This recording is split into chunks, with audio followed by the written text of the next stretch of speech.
Madame, Monsieur, bonsoir. RTS 20h, le journal, voici les titres. Le Qatar et le Sénégal s'engagent à renforcer leur coopération. L'envoyé spécial de l'émir du Qatar l'a réaffirmé au chef de l'État. Le président Macky Sall a également reçu le secrétaire exécutif du NEPAD avant de se rendre à Strasbourg ce mardi matin. Le président Macky Sall est l'invité du Parlement européen en sa qualité de président du comité d'orientation du NEPAD. Tous en classe demain, c'est la rentrée des classes 9 octobre, fini la récréation. L'heure est à l'achat des accessoires, habits, fournitures. Les parents sont tenaillés par les dépenses. Chacun y va de sa stratégie pour mettre les enfants dans des conditions optimales. Le mouton de Tabaski, autre casse-tête, 720 000 sont prévus cette année par le ministère de l'Élevage pour répondre à la demande. Le point dans ce journal avec l'invité du 20h, le ministre de l'Élevage et le reportage de Seydina Alunfal sur les différents points de vente. Bienvenue à tous. Le chef de l'État a quitté Dakar ce matin pour Strasbourg, en France. En sa qualité du président du comité d'orientation du NEPAD, le président Macky Sall répond à l'invitation de M. Martin Schulz, président du Parlement européen. Le président de la République doit s'adresser aux parlementaires lors de la séance solennelle de la dite institution. Le président Macky Sall a été salué à son départ par le Premier ministre, les membres du gouvernement et diverses personnalités. Son retour est prévu ce mercredi 9 octobre 2013. Le Qatar et le Sénégal pour une coopération plus dynamique, c'est la volonté du président Macky Sall et l'émir du Qatar, Hamad Ben Khalifa Al Thani. Les liens de coopération entre le Sénégal et le Qatar datent de 1975. Aujourd'hui, il s'agit de renforcer les relations commerciales et économiques entre les deux pays. Voici son Excellence Youssouf Khalifa Al Saad, envoyé spécial de l'émir du Qatar au micro de Hadi Khan. Ici, pour grandir les relations entre l'émir de Qatar, Samoul Amir Cheikh Tamim Ben Hamad Al Thani, et son Altesse M. Macky Sall. Notre relation diplomatique elle était déjà commencée depuis 1975 et maintenant on va commencer d'avoir une nouvelle relation sur le domaine du commerce et sur le domaine d'économie. Et puis cette conférence sur le financement des infrastructures qui se tiendra au mois de décembre à Dakar. L'initiative est du NEPAD dans le cadre du PIDA, le programme des infrastructures pour le développement de l'Afrique. Le secrétaire exécutif Mayaki Ibrahim s'en est ouvert au président Macky Sall, président du comité d'orientation du NEPAD. Le voici au micro de Hadi Khan. Le président de la République m'a fait l'honneur de me recevoir. Vous savez que c'est mon patron puisqu'il est le président du comité des chefs d'État du NEPAD. En tant que secrétaire exécutif, je dois rendre compte sur une base régulière de nos activités et puis recevoir ses instructions et ses orientations, et c'est ce que j'ai fait. Et plus particulièrement avec Madame Diouf, qui est la présidente de notre comité de pilotage, nous avons évoqué la question de la conférence sur le financement des infrastructures qui devra avoir lieu à Dakar courant décembre 2013. Cette conférence aura pour originalité de mettre en présence des décideurs politiques et des opérateurs importants du secteur privé pour regarder de près la question du financement des infrastructures qui, comme vous le savez, est une question essentielle. Ce ne sera pas une conférence comme les autres, elle fera partie d'une stratégie de mise en œuvre de ce que nous appelons le PIDA, qui est le programme des infrastructures pour le développement de l'Afrique. Le président de la République nous a démontré dans la gestion du NEPAD son caractère extrêmement pragmatique. Donc, trois instructions majeures. La première, c'est réussir à réaliser dans des temps brefs, de manière concrète, au moins 2 projets d'infrastructure. La deuxième, c'est s'attaquer à cette question du financement qui est essentielle pour le développement des infrastructures. Et puis la troisième, c'est de continuer à utiliser le NEPAD comme un instrument de dialogue entre les pays du continent, qui va bien au-delà des membres même du NEPAD et qui représente toutes les régions, et faire en sorte que l'on puisse faire avancer l'intégration régionale à travers des projets intégrateurs. Le NEPAD fonctionne et sous son pragmatisme, il avance. C'est l'un des titres de cette édition Tabaski. L'édition 2013 sera célébrée à l'unisson le mercredi 16 octobre 2013. 3 millions de familles sénégalaises s'apprêtent à commémorer le geste d'Abraham à l'honneur du maître des mondes. Dans leurs prévisions, les techniciens du ministère de l'élevage et des productions animales estiment qu'il faudra 720 000 moutons pour satisfaire la demande nationale. Évidemment, ces statistiques sous-entendent les élevages domestiques qui alimentent l'essentiel des besoins en moutons de Tabaski. Dakar, à elle seule, va absorber plus de la moitié des moutons attendus. Yorosar. À défaut de statistiques fiables, il est difficile de chiffrer l'argent que les Sénégalais dépensent chaque année pour acheter ou élever leurs propres moutons de Tabaski.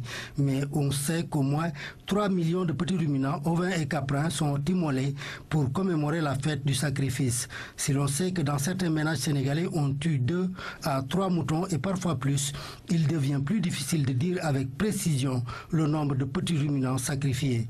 Pour les moutons importés qui nous viennent du Mali et de la Mauritanie, mais sans doute aussi du Niger via le Mali, le cumul pour la Tabaski 2012 était de 367 000 sujets contre 402 000 sujets en 2011, soit une baisse de 35 000 sujets. Les prix varient de 18 000 francs au marché de Sarayoba à Kolda à 1 200 000 francs à Dakar. Entre ces deux extrêmes, tous les prix sont pratiqués. Tout dépend de la bourse de l'acheteur et de la qualité du mouton demandé. Cette année, nos besoins sont estimés à 720 000 moutons, dont près de la moitié nous viendra du Mali et de la Mauritanie. Une visite au niveau des zones d'attente que sont Kidira, Missira, Birkilan, Kawon, Seokhai et Toubatoul permettent de croire que les grandes villes seront largement approvisionnées. Mais parce que les pâturages et l'eau sont abondants et gratuits ou presque en zone rurale, les Tefanké et autres éleveurs ne commenceront à affluer vers les capitales que dans les 7 ou 5 jours précédant la Tabaski. Ils savent qu'à cause de l'exécution des habitations, les Dakorois par exemple ne se décident à acheter leurs moutons que 2 ou 1 jour avant la fête du sacrifice. Qu'à cela ne tienne, sur arrêté du gouverneur, la capitale compte 37 points de vente normalisés où toutes les commodités sont fournies: eau, électricité, sécurité, aliments de bétail et toilettes mobiles. Tout cela est possible grâce à une solidarité interministérielle. Ainsi, les ministères de l'économie et des finances, le ministère du commerce, le ministère de l'industrie, le ministère des transports, le ministère des forces armées, le ministère de l'intérieur, le ministère des affaires étrangères, le ministère de l'environnement, le ministère de l'hydraulique, le ministère de la santé et l'Union des chambres de commerce du Sénégal font un bloc autour du ministère de l'élevage et des productions animales pour créer les conditions d'une fête du mouton sans tension aucune. Et Aminata Mbengue Ndiaye ne s'y trompe pas. Elle veut faire jouer cette même synergie et l'unicité de l'action gouvernementale pour travailler à l'autosuffisance nationale en mouton de Tabaski. Parce que le cheptel est un patrimoine national et que le mouton constitue une denrée de première nécessité pour une question de sécurité alimentaire ou de souveraineté nationale tout court, la volonté politique affirmée du gouvernement est de produire ce qu'il consomme et de consommer ce qu'il produit. À une semaine de la Tabaski, inquiétude, pression de toutes sortes, stress gagnent les esprits. Une seule question pour le Sénégalais lambda: comment trouver le fameux mouton à un prix raisonnable dans les différents points de vente? Il y en a suffisamment, mais les acheteurs craignent une flambée. Seydina Lunfal. Forêt de Sicap Mbao. C'est pas encore le rush, mais on se prépare. On installe les enclos qui devront accueillir les bêtes. Car ici, les éleveurs n'ont pas encore tous convoyé le troupeau. Nous attendons 3 à 4 jours avant la Tabaski pour les convois vers Dakar. C'est plus avantageux pour nous.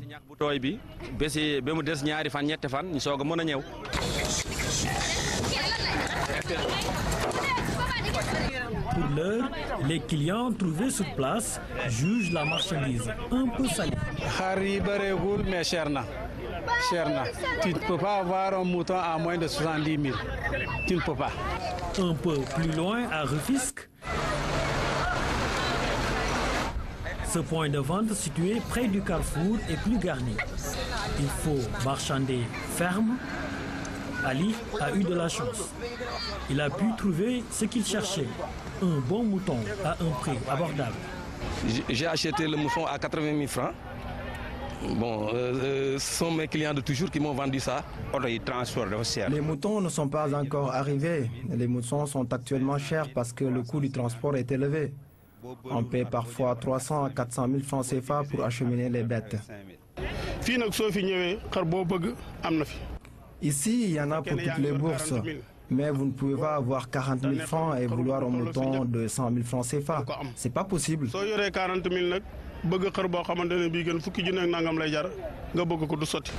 Au rond-point Liberté 5, de belles bêtes.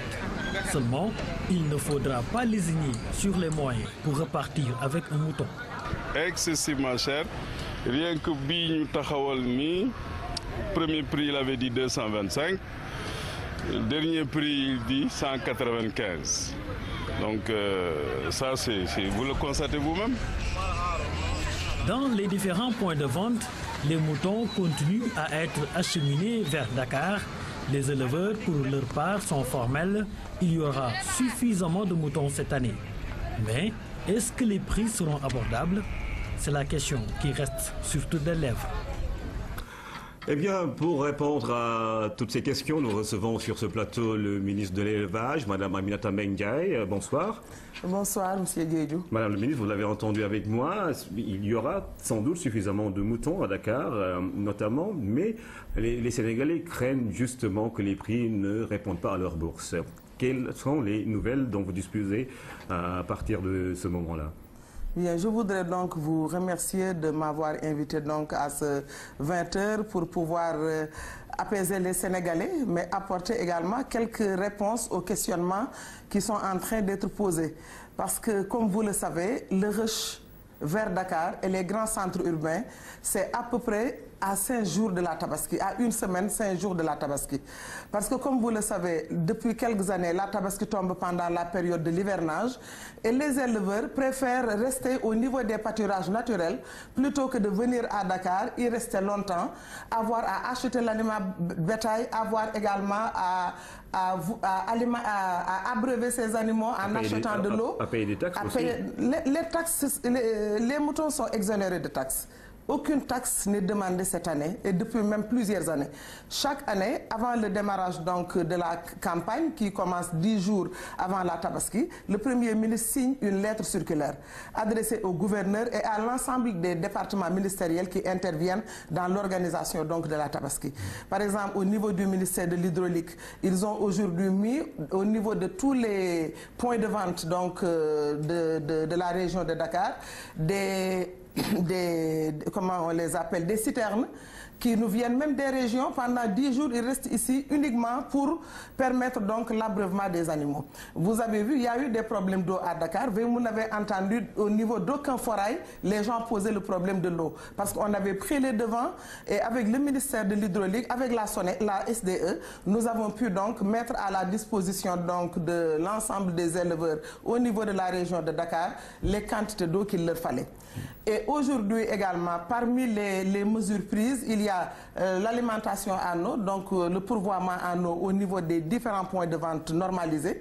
On appelle points de vente normalisés qui sont au nombre de 37, les points où nous avons mis un certain nombre d'aménagements, comme par exemple l'eau, donc la SDE intervient, le ministère de l'Hydraulique intervient. Il y a également, nous avons mis en place, toujours avec l'aide du ministère de l'Hydraulique et de l'Assainissement et avec également le ministère des Forces armées, c'est la sécurité. Donc il y a des policiers qui sont aujourd'hui au niveau des différents points de vente. Et ça, vraiment, c'est des rapports directs que nous avons avec le ministre de l'Intérieur.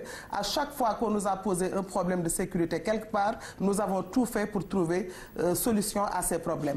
C'est la même chose également avec la gendarmerie et le ministère des Forces armées.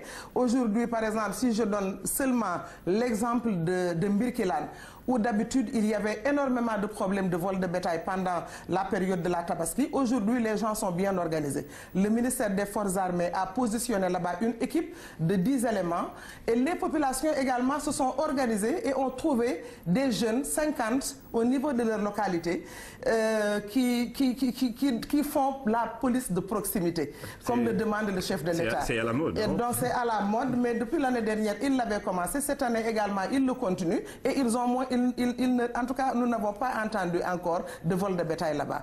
Et nous avons donc différents points dans la capitale, comme au niveau également des régions, qui sont des zones d'attente, là où attendent les animaux avant de rallier des villes comme Touba, des villes comme Kaolack, avant de venir également à Dakar. Nous avons par exemple Sewkhay, au croisement de Ngoundiane, dans le département de Thiès. Nous avons Birkelane, dans la région de Kaffrine, Nous avons Kahone, dans la région de Kaolack. Nous avons Kidira, dans la région de Tambacounda. Kidira est une porte d'entrée pour le Mali, c'est une porte d'entrée également pour la Mauritanie.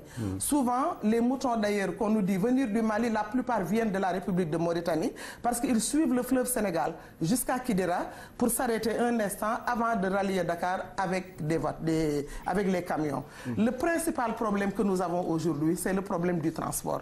Il n'y a pas suffisamment de camions, ou même s'il y en a suffisamment, en tout cas à la veille de la Tabaski, il y a une forte tension sur le transport.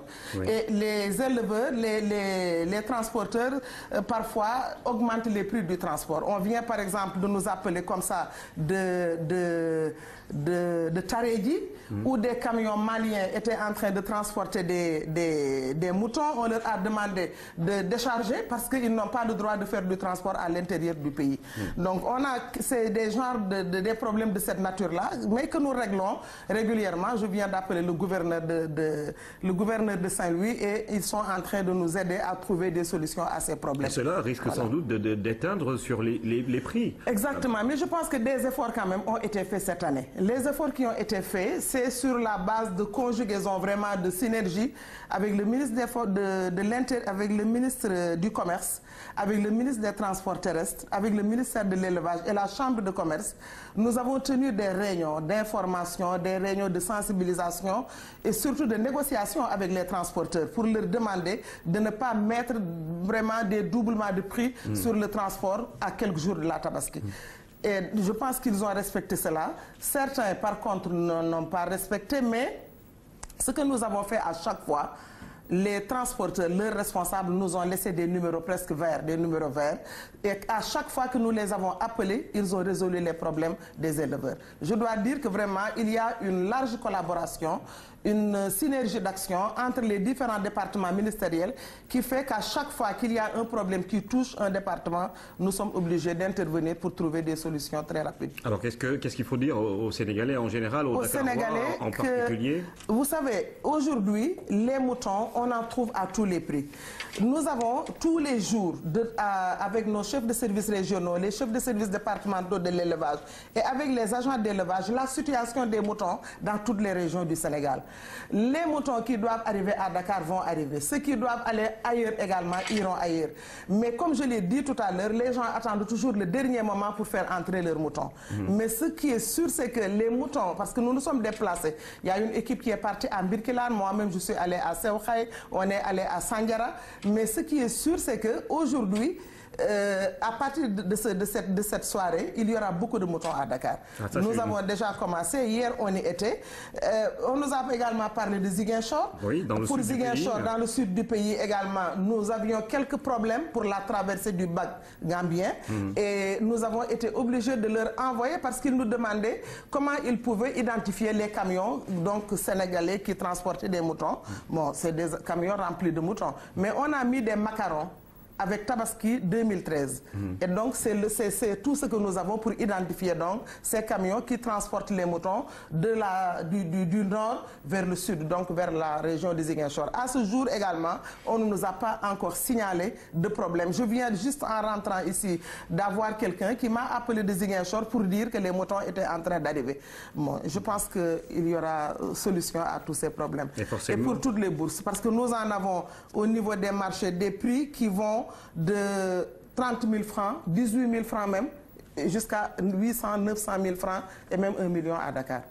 Alors, le dernier mot, c'est rassurer donc tous les Sénégalais. 720 000 moutons sont prévus par vos services. Tout le monde devrait pouvoir avoir son mouton de Tabaski. Normalement, mais il faudrait que chacun respecte sa bourse. Les sommes qu'il a de disponibles, il doit aller vers les moutons à ce prix. Et en tout cas, nous avons pris toutes les dispositions, comme l'année dernière, comme les années précédentes, pour satisfaire la demande en moutons à travers tous les marchés du Sénégal. Et nous espérons que, avec en tout cas, nous avons les mêmes statistiques qui nous permettent donc d'analyser de 2010 jusqu'à maintenant. À chaque fois, en tout cas, les calculs sur lesquels nous tombons nous disent qu'il y aura suffisamment de moutons. Maintenant, il faut attendre le dernier jour pour savoir. Mais l'année dernière, ce sont les mêmes questionnements qui se posaient. Et malgré tout, nous avions eu un surplus de 50 000 têtes. Donc, qui étaient obligés d'attendre soit le retour des pèlerins de la Mecque ou bien la fête de la Tamkharit. Merci Madame le ministre de l'Élevage, Madame Aminata Mbengue, qui faisait donc le point sur la Tabaski 2013 avec les problèmes liés au transport et le nombre de moutons qui est retenu par ces services, 720 000 moutons pour la Tabaski 2013. Merci donc Madame le ministre et sans doute on aura l'occasion de vous dire bonne fête de Tabaski après justement le jour J. Reportage sur les marchés de Dakar, la série continue. Ce soir, zoom sur Carmel ou marché Toubab. Le sobriquet marché des Blancs accompagne Carmel depuis sa création, même si ces derniers sont de moins en moins fréquents sur les lieux. Pourquoi? Qu'est-ce qui a changé à Carmel après l'incendie de 1993? Feu ce soir sur un marché qui a su garder sa réputation de marché qui n'offre que des produits de qualité. Oumou Baldé. Des horloges à l'arrêt, mais un marché qui marche. Carmel, un nom qui évoque l'histoire. Le marché a été construit à l'époque coloniale, inauguré en 1910 précisément. Depuis lors, les étals et cantines ont vu bien des générations s'y succéder. Et les nouveaux occupants, loin d'avoir vécu toute l'histoire des 103 ans du marché, mais entre Carmel et eux, c'est toute une histoire. Je dirais ici, moi, j'y ai fait 33 ans. Tous mes parents ont servi dans ce marché et moi, je prends la relève. Cela fait au moins 50 ans que je suis à Carmel. D'un étal à l'autre, la différence d'âge est visible, tout comme l'offre de produits. Fleurs, fruits, légumes, crustacés, viande et objets d'art, on y trouve de tout ou presque. Et toutes ces offres ont un dénominateur commun, la qualité. Au marché Carmel, on ne vend que des produits de premier choix. Nos clients sont pour la plupart des Blancs et les membres du gouvernement. Pour ce qui est des prix, il n'y a pas une grande différence par rapport aux autres marchés. Ça varie juste entre 200 et 100 francs. Et c'est la qualité qui le justifie. On s'approvisionne au Niaï à 4 heures du matin. On choisit avant tout le monde et c'est le reste qui se retrouve dans les autres marchés. C'est le meilleur des marchés, il n'y a que des légumes frais ici. À côté de la qualité et de la diversité qui font la bonne réputation de Carmel, un autre facteur fait sa particularité, le sobriquet marché Toubab. Comprenez, marché des Blancs, même si de nos jours, ils y sont moins visibles. Ça ne marche plus comme avant. On peut rester des jours sans voir un seul client, ou même vous l'avez constaté. Il n'y a aucun blanc et pourtant c'est leur marché. C'est dû en grande partie aux travaux. Ils ont fermé tous les axes. Quand les clients traversaient, ils pouvaient avoir des idées d'achat. Ça ne marche plus vraiment. D'après les autorités, c'est un marché annexe qu'ils sont en train de construire. Le constat est presque le même chez les vendeurs. Le comité de gestion confirme et justifie. C'est pour eux le projet. On ne veut pas les exposer au risque du chantier. C'est par mesure de sécurité, voyez-vous. C'est un projet de la mairie de Dakar qui vise à recaser tous les marchands installés aux alentours immédiats du marché. Carmel étouffe et cela ne reflète pas sa véritable image. Des cantines supplémentaires pour désengorger le marché, c'est donc de bonne guerre. Des conflits, il y en a rarement dans ces lieux, car le surveillant veille au grain. On est là pour intervenir à tout moment. À chaque fois que besoin est nécessaire, il faudra intervenir. Souvent, les commerçants ont des problèmes entre eux, soit entre eux et les clients. Au lieu de les laisser se bagarrer ou bien jusqu'à partir à la police, on règle ça directement sur le coup. Carmel, marché paisible, une paix intérieure qu'on peut aussi cultiver en admirant de belles fleurs proposées par des dames. Ça fait partie du décor du marché. C'est ce qui attire le plus les touristes et autres personnes qui aiment les fleurs. Elles sont utilisées à l'occasion des baptêmes, des réceptions, des funérailles et des mariages. Nous les confectionnons nous-mêmes et c'est pas cher. Même s'il n'y a plus le grand rush des expatriés qui constituait la majorité de la clientèle, une autre clientèle est restée fidèle, la classe moyenne, mais aussi celle aisée.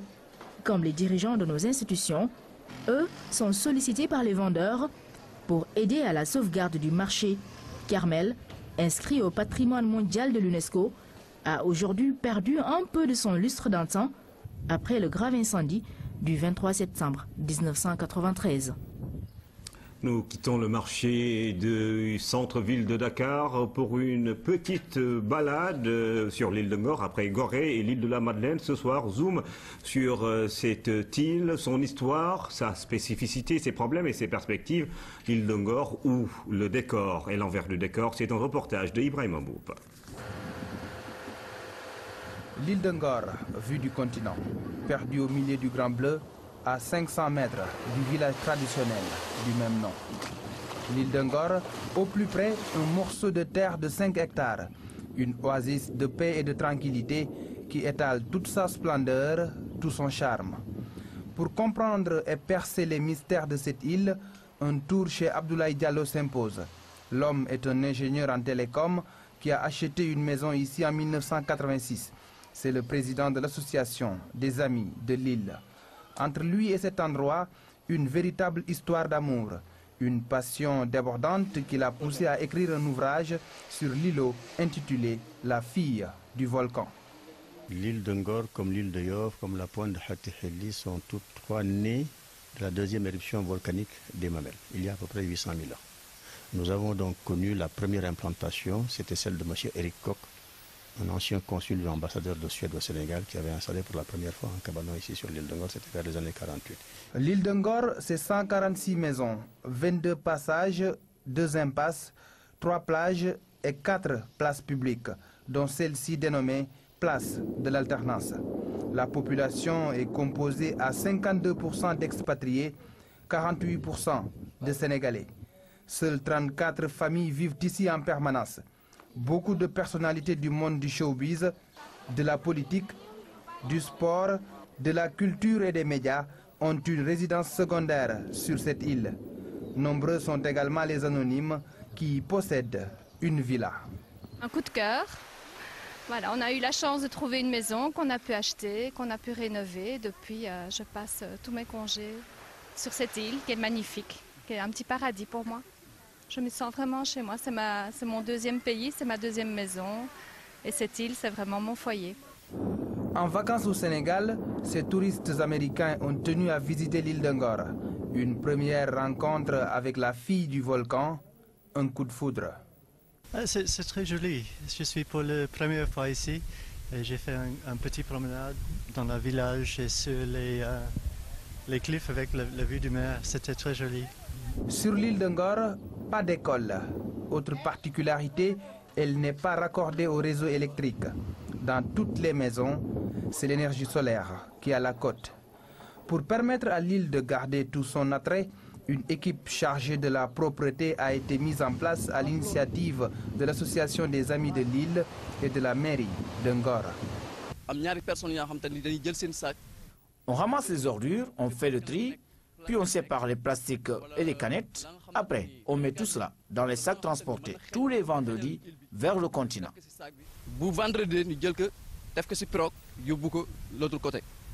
L'île est propre, mais aussi sûre, sécurité maximale. Elle abrite en effet un camp militaire, le centre d'entraînement tactique numéro 1 des commandos. C'était un camp de soutien aux batteries des Mamelles et des Almadies durant l'époque coloniale. Il a été restitué au Sénégal dans les années 70. Nous avons un camp militaire qui cohabite difficilement avec la population civile. Pourquoi ne pas donner à l'île une vocation plus que touristique, mais une vocation touristique et culturelle? Demander au village des arts de venir ici, affecter la parcelle du village des arts aux lutteurs pour leur arène et aller reloger les militaires ailleurs. Considéré comme un quartier de la commune de Ngor, l'île est aujourd'hui confrontée à certaines difficultés. Elle ne bénéficie d'aucun appui financier des pouvoirs publics. De l'indépendance jusqu'à maintenant, l'île a été laissée à elle-même. On ne reçoit rien venant de l'État, mais il y a de très très fortes ambitions qui, si l'État ne s'investit pas autour du financement et autour de l'éclatement de certains verrous, on ne pourra pas malheureusement faire grand-chose. Visité par près de 100 000 personnes chaque année, selon les chiffres de l'Amicale des Amis de l'île, Ngor réclame plus de considération et déplore le fait qu'aucun président sénégalais en fonction n'ait jamais visité l'île. Nous l'avons tenté avec le président Abdou Diouf, ça n'a pas marché, il n'est jamais venu. Nous l'avons tenté avec le président Abdoulaye Wade, ça n'a pas marché. J'espère qu'avec le président Macky Sall, nous aurons un jour l'honneur de le recevoir sur cette île de Ngor-là. Une invitation à Mondovision, affaire à suivre. L'île de Ngor dans toute sa splendeur, reportage de Ibrahim Mboup. Nous sommes dans la période des grandes dépenses et des grands rushs dans les marchés. La rentrée scolaire au Sénégal ou le casse-tête de l'année. Aux allées du Centenaire à Petersen, nombreux sont ces parents qui essaient tant bien que mal de trouver des fournitures et habits à leurs enfants. Hélas, cette démarche se transforme en une véritable séance de marchandage, surtout avec la hausse notée sur certains produits. Et quand on n'a pas le budget nécessaire, les marchés hebdomadaires deviennent une bonne parade. Fantabachi. La rentrée des classes, période redoutée par tous parents. Il faut des habits et des chaussures neufs pour les enfants, alors que les prix des articles flambent souvent à la veille de chaque événement. Les prix sont chers et puis également la qualité est au juste milieu, quoi. À l'approche des fêtes, on sait que c'est la fête, on n'a pas le choix. Voilà, donc on est obligé de payer eux aussi. Que ce soit dans les boutiques ou autres marchés hebdomadaires, le scénario est le même. Pour s'en sortir, certains parents sont obligés de diversifier leurs points d'achat. J'ai déjà fait le marché en ville, donc il faut un appoint parce qu'on ne peut pas acheter tout à fait neuf. Des fois, on a besoin d'acheter aussi deuxième main pour pouvoir avoir la quantité qu'il faut pour toute l'année. Avant, il se disait que les marchés hebdomadaires proposaient des articles à bas prix. Mais la réalité aujourd'hui est tout autre. Les marchés hebdomadaires ne sont plus ce qu'ils étaient avant. Maintenant, tous les articles qu'ils vendent sont chers. Pour les commerçants, c'est la seule période où ils réalisent de gros chiffres d'affaires. En temps normal, nous vendons souvent à perte. Nous sommes obligés de profiter de ces événements pour avoir un peu de bénéfices. Tout dépend du prix auquel nous achetons les habits. Parfois, on nous vend le ballot entre 70 et 100 000 francs CFA. Nous payons cher les cantines que nous occupons. Les clients doivent comprendre que les temps sont durs pour tout le monde. Pour ne pas subir une hausse certaine des prix, des parents choisissent tout simplement des articles proposés le long du boulevard Général de Gaulle. Quelle que soit la situation qui se présente, les chefs de famille sont obligés de débourser de l'argent pour la rentrée des classes. Avec la Tabaski qui pointe à l'horizon, c'est un autre impératif qu'il faut absolument affronter. La rentrée scolaire, c'est donc demain 9 octobre, fini les vacances. Certains élèves devront se priver des jeux et autres loisirs pour se concentrer sur l'année. 9 mois de cours, un véritable marathon. D'autres devront tout simplement affronter leur phobie des classes. Un état d'esprit que parents d'élèves et enseignants se doivent de comprendre. Recommandation de psychologue. Notre reporter Aram Dao est allé prendre quelques conseils. Les vacances, on les savoure jusqu'à la dernière heure dans ce quartier de la Médina. Elles ont été marquées par d'intenses moments de baby-foot, de football et d'autres jeux. Des instants tout juste merveilleux. Alors, sont-ils prêts ces enfants à regagner les classes? Autrement dit, est-ce que doyel nga ci fo bi? Doyel na sëkk kañ. Les vacances ne vont pas trop te manquer? Si, je voulais retourner jouer mais c'est à cause de l'école. Donc comment tu vas faire avec l'école? Je travaille jusqu'à les vacances arrivent. Après, je vais y aller jouer avec mes camarades. El Haj Moussa Ndiaye aurait fait le bonheur de beaucoup d'enseignants et de parents d'élèves. Malheureusement, tous les enfants ne pensent pas comme lui. Regagner les classes est une perspective peu agréable, selon certains de leurs camarades. Il y a beaucoup qui ne veulent pas aller à l'école. Qu'est-ce qu'il dit généralement? Comment il explique? Ils disent que la maîtresse, elle insulte beaucoup, elle frappe beaucoup. Ce sont généralement des cas de refus scolaire ou de phobie scolaire. Les psychologues du conseil connaissent bien le phénomène.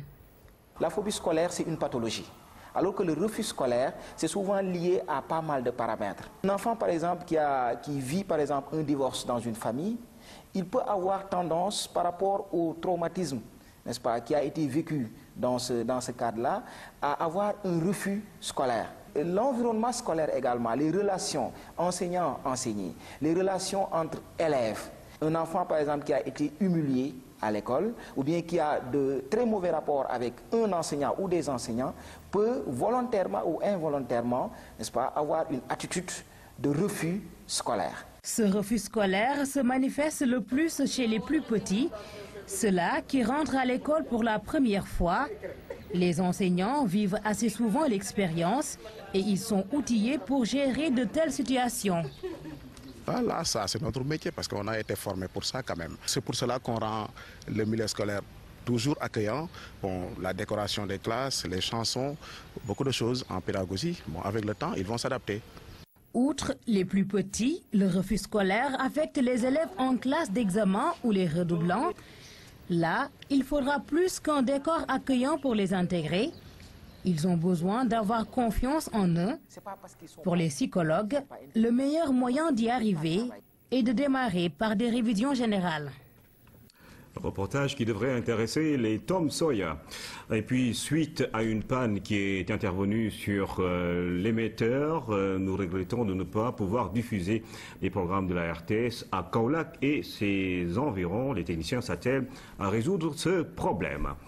Modernisation de l'État civil. L'Afrique harmonise ses plans d'action. Dakar a pris une rencontre sur la question. L'UNICEF et le ministère des collectivités locales ambitionnent par ailleurs de doter le Sénégal d'un système d'enregistrement des faits d'état civil et des statistiques valables. Maman Moussagnan. Des pièces d'état civil dans un état de délabrement avancé. Des images fréquentes au Sénégal et dans beaucoup de pays africains. C'est à croire si les acteurs considèrent l'enregistrement à l'état civil comme un des premiers droits de l'enfant. Cet acte qui donne une identité, un statut de citoyen, entre autres droits, doit être modernisé. À Addis Abeba, à Durban, des conférences se sont tenues sur cette question et se sont engagées dans ce sens. Nous avons pensé qu'il fallait réformer et améliorer le système des statistiques et du cadre légal. On a pensé également qu'il fallait mettre à profit l'éthique pour une couverture des zones reculées et réaliser l'enregistrement universel. Il fallait adopter comme priorité numéro 1 l'enregistrement des naissances, des décès et de leurs causes pour un meilleur suivi des indicateurs de développement. Au Sénégal, beaucoup d'enfants naissent et restent inconnus des services d'état civil toute leur vie durant. 25% d'entre eux, de moins de 5 ans, n'ont pas été enregistrés en 2013. Une situation qui interpelle sur la fiabilité du système sénégalais de statistiques démographiques. Fort de ce constat, l'UNICEF appuie votre ministère à identifier les stratégies et les activités pertinentes qui vont permettre non seulement de fédérer et d'harmoniser les interventions des différents acteurs à travers un cadre d'intervention, mais aussi de rendre disponibles et accessibles les services d'état civil. L'UNICEF a financé un plan d'action pour la stratégie nationale d'enregistrement des naissances et l'Union africaine harmonise les plans nationaux. L'État du Sénégal s'engage de son côté. Il est important de renforcer les capacités du Centre national d'état civil, mais aussi et surtout d'instaurer un véritable système d'échange et de partage des données d'état civil. Le Sénégal a pris l'option d'améliorer la qualité des données, de mieux sécuriser leurs archivages et de faciliter leur exploitation à des fins statistiques, d'analyse et de diffusion. La rencontre de Dakar sert à restituer le processus en cours au niveau africain national avec son ambition de construire un système d'enregistrement des faits d'état civil et des statistiques vitales. La commission des lois de l'Assemblée nationale démarre une série de visites dans les établissements pénitentiaires. Les députés ont visité la maison d'arrêt et de correction de Thiès, première étape d'un périple à travers les prisons du Sénégal. Amadou Aramcham. Parés de leur tenue de cérémonie, c'est avec les honneurs que la brigade de la maison d'arrêt et de correction de Thiès a accueilli les députés de la commission des lois de l'Assemblée nationale. Une visite qui participe d'une démarche permettant d'appréhender les difficultés de ce centre de privation de liberté. L'établissement pénitentiaire du Sénégal rencontre des difficultés sur le plan du surpeuplement, et ce qui a entraîné qu'on a un problème pour l'alimentation des détenus et pour la santé des détenus. Bien qu'il y a des partenaires extérieurs qui nous aident, mais ça ne suffit pas. Il y a aussi un problème de logistique et un problème de personnel dans notre établissement pénitentiaire. Le véritable problème, c'est aussi au niveau même de la procédure de passation de marché, parce qu'avec la lenteur des procédures, nous avons d'énormes problèmes. À l'image des autres démembrements de l'État, l'administration pénitentiaire joue un rôle de service public.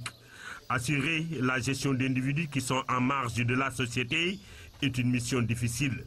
Les parlementaires qui sont conscients de cet enjeu ne sont pas venus les mains vides. Des détergents, des médicaments, du riz, entre autres, un appui important aux efforts du corps d'encadrement. Ici, le président de la commission promet de jouer à fond la carte parlementaire pour faire bouger les choses. Nous prendrons en compte l'ensemble des difficultés et en commission technique, donc que ce soit la commission des lois et d'autres commissions transversales, nous aurons donc à nous approprier de ces questions, ce qu'il y a lieu de faire. Au moment en tout cas du vote du budget, que nous députés, nous puissions quand même au moins attirer l'attention sur ces questions. Après le tribunal régional, la délégation s'est rendue au marché central. Ceci pour écouter les victimes de l'incendie.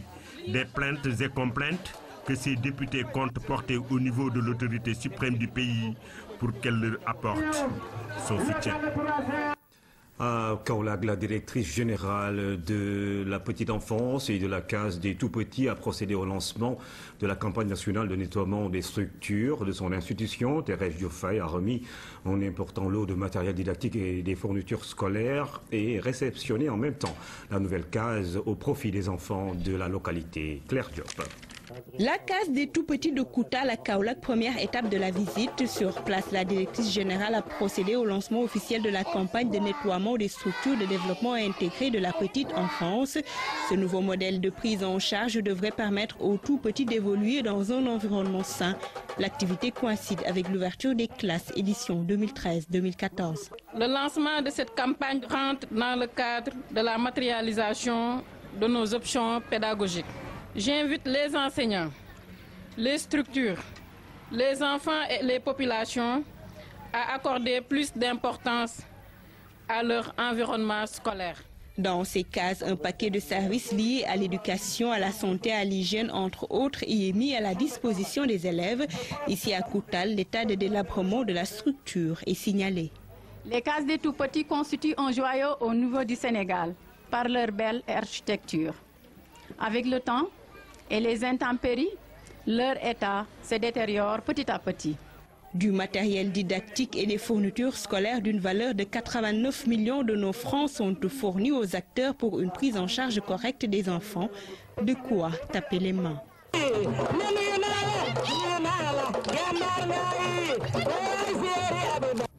Autre étape, la case des tout-petits de Kaoun. L'ouvrage flambant neuf s'impose majestueusement.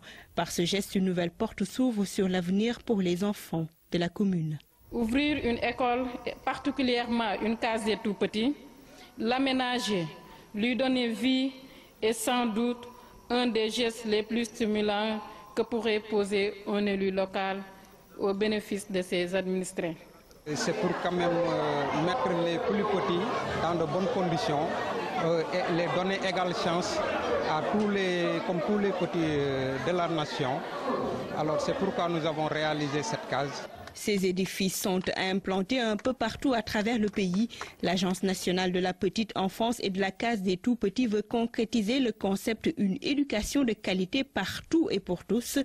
conformément à la politique de l'État du Sénégal en ce qui concerne l'éducation à la base.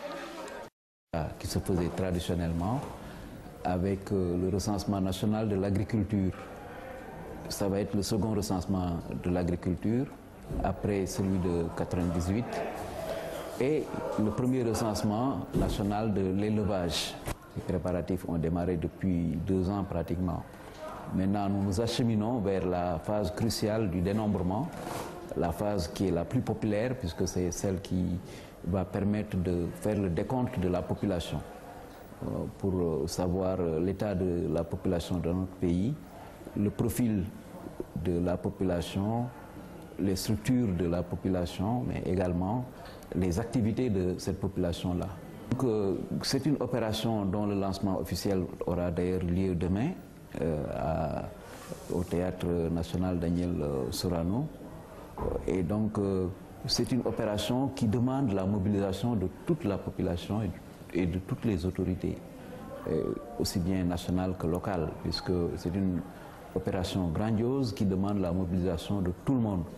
Et c'est dans ce cadre-là que nous souhaitons faire appel aux populations pour leur demander d'accueillir le plus ouvertement possible les agents qui vont passer de maison à maison sur tout le territoire national pour recueillir des informations auprès d'elles.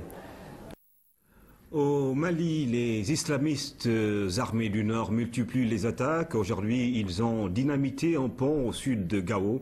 Cela intervient au lendemain de tirs à l'arme lourde, toujours sur la même ville. Le mouvement pour l'unicité et le djihad en Afrique, Moujao, revendique les 2 attaques.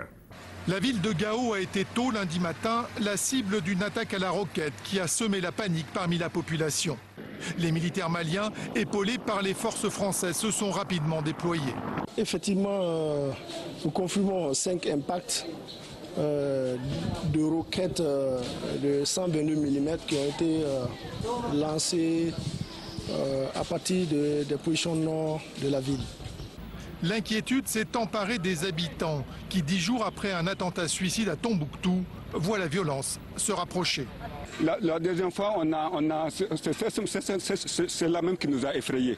Parce que quand il tombait, tout le monde était sûr qu'il y a même les fracas là qui commençaient à tomber. Le mouvement islamiste Moujao a revendiqué cette opération, ainsi que le dynamitage d'un pont qui enjambe le fleuve Niger dans la localité de Bentia, à une 50aine de kilomètres de la frontière nigérienne. 2 civils ont été blessés, le terrorisme est de retour. Il y a eu 3 étapes. La première étape, c'est qu'il y a eu l'intervention française en janvier dernier qui a stoppé l'avancée vers le sud des djihadistes. Ils se sont disséminés, je dirais, ils se sont métastasés dans le désert tout de suite. Ensuite, les forces alliées ont été les attaquer à Kidal, dans le nord-est du Mali, mais ils ont eu le temps, certains ont eu le temps de repartir au Niger, certains ont eu le temps de repartir en Algérie, en Mauritanie et jusqu'en Libye. Ils se sont métastasés, ils ont disparu et aujourd'hui ils reviennent. Les autorités maliennes appellent au calme et demandent à la population de partager toute information facilitant la traque des terroristes. À Dakar, la marche du Parti démocratique sénégalais et de ses alliés a eu lieu cet après-midi. Une marche encadrée par la police nationale. Plusieurs responsables du Parti démocratique sénégalais et d'autres partis ont pris part à la marche.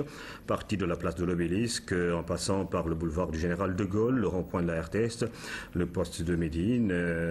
Ils ont marché cet après-midi. Les estimations de la police décrivent le nombre de marcheurs qui est estimé à 1100 personnes. Football, nous sommes à 4 jours du fameux derby ouest-africain Sénégal-Côte d'Ivoire.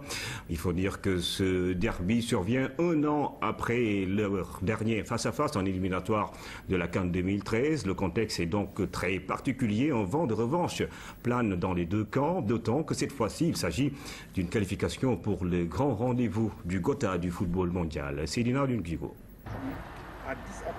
On récupère les joueurs après leur compétition de week-end. Le groupe n'était pas encore au complet, puisque ceux qui ont joué hier soir vont nous retrouver ce soir à l'hôtel. Donc le groupe sera au complet ce soir. Donc c'était un premier travail qui était un travail de remise en route, de préparation à la séance, aux séances qui vont suivre dans la semaine. Qu'est-ce qui sera fait ces prochains jours avant d'aller à Abidjan? Tout le travail nécessaire à préparer l'équipe, à préparer le groupe sur tous les domaines, sur le plan athlétique bien sûr, sur le domaine technique et puis évidemment sur le plan tactique, où compte tenu de l'adversaire, nous essaierons de mettre en place un dispositif qui puisse nous permettre de les affronter dans les meilleures conditions.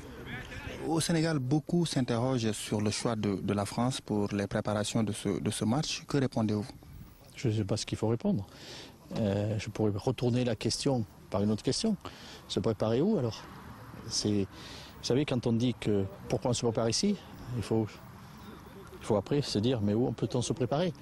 Donc voilà, ici ça nous permet d'avoir des conditions, d'avoir les joueurs le plus facilement, le plus directement, et ça nous permet, n'oubliez pas que nous nous déplaçons sur des lignes régulières, comme ce fut le cas au mois de juin pour descendre de Belgique en Angola, et là c'est pareil, donc nous avons un accès direct à la Côte d'Ivoire. Donc voilà, on a essayé de réunir tous ces paramètres pour choisir le lieu de préparation. Est-ce que vous sentez de la confiance auprès des joueurs que vous avez déjà reçus? Aujourd'hui, c'est de le préparer en conséquence, de se dire que ça se joue sur 2 matchs et qu'évidemment, pour que le deuxième match nous donne des perspectives, il faut que le premier soit fait dans les meilleures conditions. Voilà, donc après, non, les joueurs pour le moment, on va les laisser dans la sérénité, dans une concentration qui va monter progressivement. Voilà, il y a pas de, on va pas leur faire jouer le match avant l'heure, ça serait dommage parce que ça serait les faire arriver au match alors dans des conditions nerveuses qui seraient pas bonnes. Donc au contraire, il faut progressivement arriver à ce match et surtout faire en sorte qu'on prépare bien cette rencontre. Sénégal-Côte d'Ivoire, c'était donc la réaction de l'entraîneur Alain Giresse qui a tenu son premier galop d'entraînement avec les Lions. C'était hier en France. 13 joueurs avaient répondu à l'appel. Les autres étaient attendus dans la soirée d'hier. Parmi ceux-là qui sont déjà sur place, Papis Demba Cissé qui retrouve la dernière après sa suspension. Papis Demba Cissé qui reste confiant, de même que tout le reste du groupe. Nous l'écoutons au micro de Thierno Armadoussi. C'est le premier jour de l'entraînement, on a fait quelque chose de léger. Un peu plus de travail devant les buts et un peu de course pour mettre les jambes en route. Sénégal-Côte d'Ivoire, c'est quand même un grand match. Vous en dites quoi? C'est un match, tout le monde le sait. Donc ça ne sert à rien de poser même cette question de dire c'est un grand match. On sait déjà c'est un grand match, mais c'est un adversaire. Voilà. Donc on sait ce qui s'est passé la dernière fois. Donc il faut prendre tous les points dans des bonnes, des mauvais, de les mettre à côté, des bons de les préserver. Et voilà, c'est un match de foot. Donc l'objectif c'est de le gagner. Donc on va travailler pour se donner les moyens de le faire. Vous êtes en groupe, cette première séance, qu'est-ce que vous avez senti au sein du groupe? Est-ce que la confiance elle est là? La confiance est là, juste l'ambiance est bonne aussi. Donc il n'y a pas tout le groupe qui est là aussi. Donc voilà, le peu de personnes qui sont là, moi il y a des nouveaux que j'ai retrouvés aujourd'hui. Qui j'étais pas avec eux le match dernier. Donc voilà, c'est un groupe qui se met en place et qui débute une bonne semaine, j'espère bien, pour essayer d'aller faire quelque chose là. Qu'est-ce que vous dites aux Sénégalais? C'est dire au peuple sénégalais de venir nous soutenir, de ne pas avoir peur. Et voilà, le mot peur, c'est pas en ce moment de dire ce mot-là et c'est pas le moment de mettre ça dans la tête. Nous, en tout cas, on n'a pas peur. On sait qu'il y a un match de foot qui nous attend, un match de foot qui va être très très dur et qui sera à l'attente même. Donc, on va essayer même être présent du début du match jusqu'à la fin et faire tout notre possible. On sait ce qui s'est passé la dernière fois. On a fait un bon premier 45 minutes, donc on va rectifier les bonnes choses et les mauvais. Sénégal-Côte d'Ivoire, c'est le 12 octobre prochain. Le derby ouest-africain pour une place à la Coupe du Monde 2014 survient, je vous le disais, à un an après le dernier face-à-face entre les deux équipes en éliminatoire de la CAN 2013. Le Sénégal qui avait perdu devant la Côte d'Ivoire. Le contexte est donc particulier. Un vent de revanche plane dans les deux camps, d'autant que cette fois-ci, il s'agit d'une qualification pour le grand rendez-vous du Gotha du football mondial. C'est Ina Lundigo. Une double confrontation pour une place au Mondial 2014. Le Sénégal retrouve la Côte d'Ivoire sur le chemin d'une qualification à une compétition majeure après celle à la CAN 2013. Lors des éliminatoires de la grand-messe du football continental, les deux matchs tournent à l'avantage des coéquipiers de Didier Drogba. Victoire 4-2 à l'aller, 2-0 au retour au Sénégal lors de la pelouse, heures et débordements. Bref, un fiasco qui vaut au stade Léopold Sédar Senghor 1 an de suspension. Et ça peut causer des problèmes au Sénégal après ce match. Les deux équipes s'affrontent à nouveau pour un tout autre enjeu. Au bout, une deuxième qualification au mondial pour le Sénégal, une troisième pour la Côte d'Ivoire. La mission commence dès samedi, match entre deux groupes ayant forcément gagné en qualité lors du deuxième tour qui leur a permis de s'aguerrir dans deux poules ayant chacune deux mondialistes. Un exercice au bout duquel le Sénégal et la Côte d'Ivoire terminent respectivement avec 12 et 14 points. Sénégal, Côte d'Ivoire, les supporters retiennent leur souffle. Madame, monsieur, merci de suivre l'actualité tous les jours sur la première chaîne de télévision sénégalaise. Rendez-vous dans quelques heures pour d'autres informations du Sénégal et du monde. Bonne soirée à tous.